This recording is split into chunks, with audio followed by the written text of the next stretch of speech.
And we're back with the 13th chapter of Oversea Under Stone by Susan Cooper. I'm just playing right now with whether or not to have my face on camera or off camera, so for this next part I will be on camera. Here's what has happened so far. Barney got away from the bad guys and got back with Jane and Simon, thanks to Rufus howling and breaking Barney out of a trance. Jane has realized that the leader of the villains is the vicar, and Barney's like, yeah, he's not a vicar. He's so evil, I was in his presence, he can't possibly be a vicar.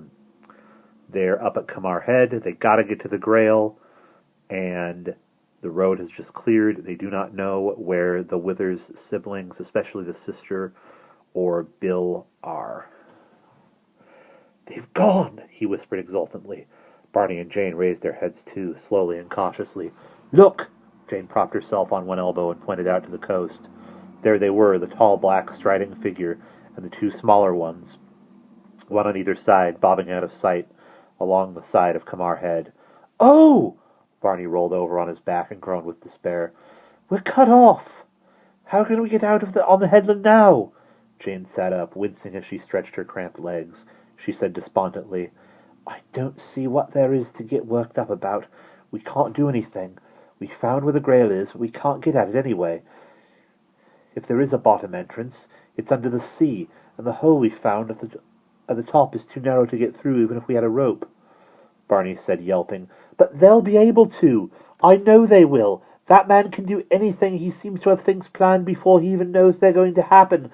And if they find the hole in the rocks—" "But they couldn't go down any more than we could," Jane said reasonably.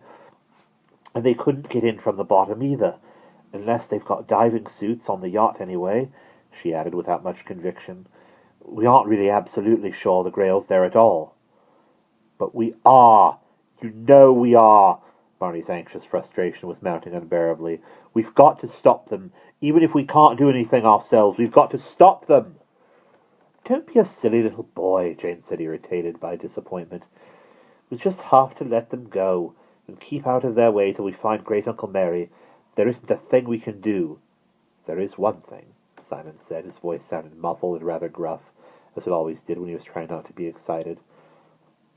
They looked at him, and Jane raised an eyebrow skeptically. Simon said nothing. He was sitting, hugging his knees, frowning out across the field. "Well, go on, then." "The tide." "The tide? What do you mean?" "The tide's out." "Well, what's so marvelous about that?" "I know it is," Barney said wonderingly. "You can see the mud down in the harbour." But Simon was not listening. "Jane, you remember what Mr. Penhallow said down in the harbour about the tide being low?" "Oh! Yes!" Jane began to look less gloomy. "Yes, that's right. It goes very low today," he said. "Spring tide right round the rocks." "You can walk right round the rocks," Simon said. "So what?" demanded Barney. "If we could walk right round the rocks," Simon said with careful patience, "we could walk right round the bottom of Kamar Head," Jane interrupted, catching him up. "And the cave, the underwater entrance. When we heard the noise of the sea coming up the hole this morning, the tide was high, so the waves were still coming over the entrance. But don't you see, Barney, with this special low tide, it uncovers all the rocks down there. It may uncover the entrance as well. We should be able to get in." Barney's face was a comical mixture of expressions.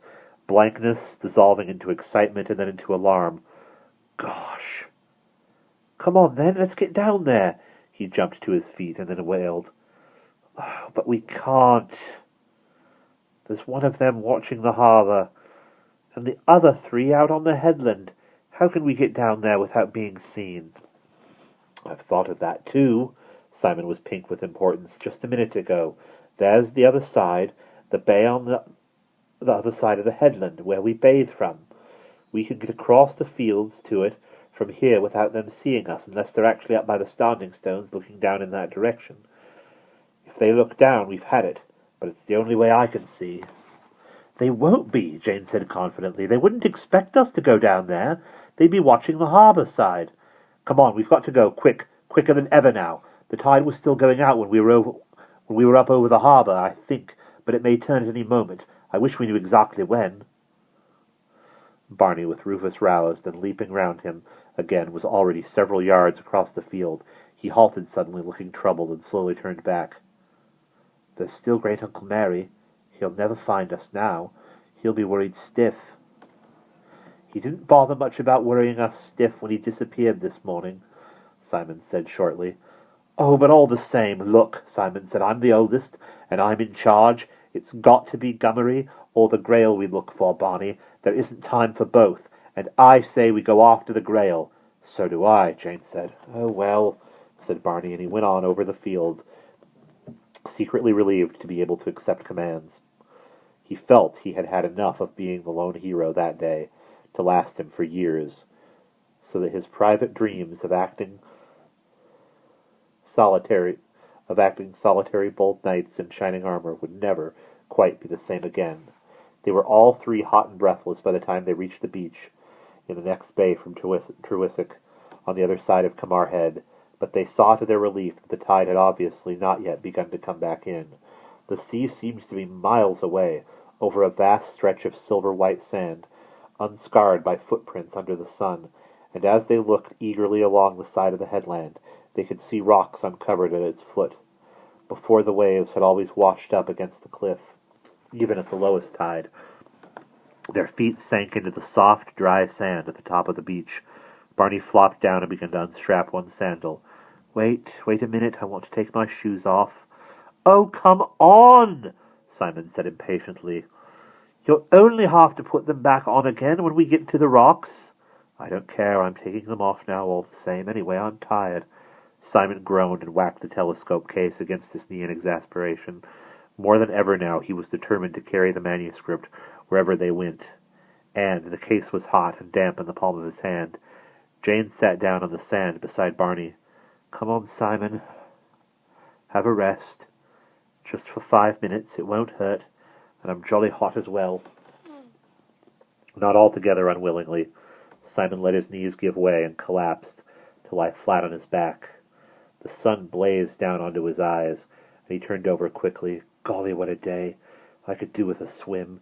He looked longingly out at the sea, but his eyes swiveled at once back to the rocks. "There's even more uncovered than I thought there would be. Look, it's going to be as easy as anything to walk round the cliff. It looks pretty wet in places where the tide's left some water behind, but we can get through that easily enough." "So you'll have to take your shoes off as well," said Barney triumphantly. He hung his sandals round his neck by the straps and wiggled his toes luxuriously in the sand, looking up at the gulls wheeling and faintly calling high over the beach. Then he stiffened. "Listen." "I heard it too," Simon said, looking up curiously. "Funny, it sounded like an owl." "It was an owl," Barney said, peering up at the towering side of the headland. "It came from up there." "I thought you only heard owls at night." "You do, and if they come out in daytime, they get mobbed by all the other birds because they eat their young. We studied it in school."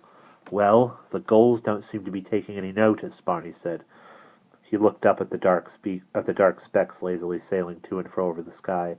Then he glanced at the beach. "Hey, where's Rufus?" "Oh, he's around somewhere. He was here just a minute ago." No, he isn't." Barney stood up. "Rufus! Rufus!" He whistled on the long, lilting note that the dog always answered to. Behind them they heard a bark, and they looked up the beach toward the sloping field to see Rufus on the edge of the grass, facing away from the sea, but with his head turned to look back at them. Barney whistled again and patted his knee. The dog did not move. "What's the matter with him?" "He looks frightened. Has he hurt himself?" "I hope not." Barney ran up the beach and took Rufus by the collar, fondling his neck. The dog licked his hand. "Come on, boy," Barney said softly. "Come on, then." There was nothing wrong. "There's nothing wrong? Come on, Rufus." He tugged gently at the collar, moving back toward Simon and Jane, but Rufus would not move. He whined, strained away from the beach. His ears were pricked uneasily, and when Barney pulled more impatiently at his collar, he turned his head and gave a low warning growl. Puzzled, Barney relaxed his grip. As he did so, the dog suddenly jerked as if he had heard something, growled again, and slipped out of his grasp to trot swiftly across the grass. Barney called, but he went on without a pause, head bent, tail between his legs, loping away in a straight line until he disappeared round the side of the headland. Barney came slowly back to the beach. "Did you see that?" Something must have frightened him. I bet he's run all the way home. Perhaps it was the owl, Simon said. I suppose it might have been. Hey, listen, there it is again. Barney looked up. It is up on the headland. This time, they all heard it. The long, husking wail drifting softly down. Whoo! As she listened, Jane felt all her warning instincts mutter deep in her mind. For a moment, she could not understand. She looked up, troubled, at the looming mass of Kamar Head and the tops of the standing stones outlined against the sky. Stupid bird, Jane said idly, Simon said idly, lying down on his back again. Thinks it's night time. Tell it to go back to bed. As if something exploded inside her head, Jane remembered. Simon, quick! It's not a bird at all. It's not an owl. It's them! The others stared at her. Jane jumped to her feet, the lulling warmth of the sun and sand forgotten in a sudden new panic. Don't you remember that night up on the headland by the standing stones? We heard some owls hoot. That was why Gummery went off to look, because he thought they didn't sound right. And it wasn't owls, it was the enemy. Oh, quick, perhaps they've seen us. That was a signal from one of them to tell the others we're here. Simon was up on his feet before she had finished. Come on, Bonnie, quick! Away from the revealing emptiness of the beach, they dashed toward the rocky side of the headland, the stones squeaking against their feet as they ran. Barney's sandals bounced about on his chest, kicking him. Jane lost the hair ribbon from her ponytail, and her hair flowed loose, tickling the back of her neck. Simon ran, clutching the telescope case grimly, like a relay runner's baton. They made straight for the cliff and paused under its great gray height to look fearfully back at the grassy slope rising behind the beach. But there was no sign of anyone coming after them. Then they heard no owl cry. Perhaps they didn't see us after all. I bet they can't really see the beach from anywhere on the top of the headland. Well, we've got to hurry all the same. Come on, or the tide will turn and beat us to it. They were still running on sand, along the side of the cliff, toward the end of the headland and the sea. Then they came to the rocks, and they began to climb. The rocks were perilous to cross. At first, they were dry and fairly smooth, and it was easy to scramble from one jagged ridge to the next, skirting the small pools where anemones spread their tentacles like feathered flowers among seaweed leaves. The shrimp darted transparent to and fro, but soon they came to the rocks that were uncovered only at the lowest spring tides. Great masses of seaweed grew there, shining still wet in the sun, slippery brown weed that squelched and popped under their feet, giving way sometimes without warning to drop them into a pool. They came to a long stretch of water left trapped in the rocks. Barney, still determinedly barefoot, was trailing some way behind the other two. They waited on the edge of the water as he picked his way gingerly toward them. Ow! He said, as he trod on a winkle. Do put your sandals on, Jane said imploringly. It doesn't matter about getting them wet. Ours are sopping already. You might step on anything in this pool and cut your feet to bits, Barney said with surprising meekness due to having stubbed 3 toes. All right. He perched on a jutting rock and unhooked his sandals from around his neck. Seems silly to put your shoes on to go paddling instead of taking them off. You can call it paddling, Simon said darkly. There might be all sorts of ravenous deep-sea fish in here. Mr. Penhollow says the sea's terrifically deep just off the headland. He gazed into the mass of bulbous brown seaweed floating on the surface of the pool. Oh, well, here we go. They splashed through